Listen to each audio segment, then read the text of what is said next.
madaxweynaha Galmudug Axmed Cabdi Kaariye Qoorqoor oo arrimo shaqo u jooga magaalada Gaalkacyo ee xarunta gobolka Mudug ayaa kulan la qaatay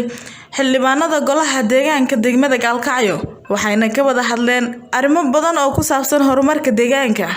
kulankooda markii uu soo idlaaday waxa warbaahinta ugu warmay wixii ay ka shireen Cabdiraxmaan Xasan Jimcaale oo ah gudoomiyaha degmada Gaalkacyo ee dhinaca Galmudug maanta kulanka wuxuu ku saabsanaa isxog waraysi iyo bogaadin madaxweynuhu runtii ku bogaadiyay golaha deegaanka bishii Oktoobar 24 la soo doortay mas'uuliyadana la wareegay 12 November hawlihii adkaa iyo sida isku xilqaameen iyo shaqadii adkayd aan u istaagnay ee volunteerka ahayd runtii annaga wax mashaariic gacanta ku hayn inaan si volunteer degmada Gaalkacyo uga shaqeynay horumarkii amniga iyo dhammaan bilcida magaalada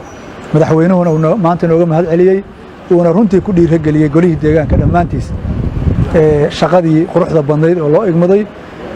sidoo kale madaxweynaha waxaan kaga mahad celinaa runtii golaha soo saaridiisa iyo cadaaladii iyo dadaalka uu ka geystay inay maantay gole dhalinyaro ah aqoon-yahan ah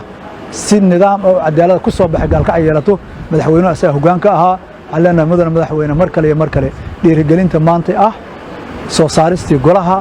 garab istaagii muddada aan shaqeynaynay dhammaan waa kaga mahad celinaynaa aad iyo aad ujeedada ugu weyn ee booqashada madaxweyne Qoorqoor ee magaalada Gaalkacyo ayaa salka ku haysa ukurgelida iyo indhaynta xaaladda degmada iyo deegaanada ku teedsan Sagaal Xasan Maxamed Sagaal Siman warbaahinta City Jowhar.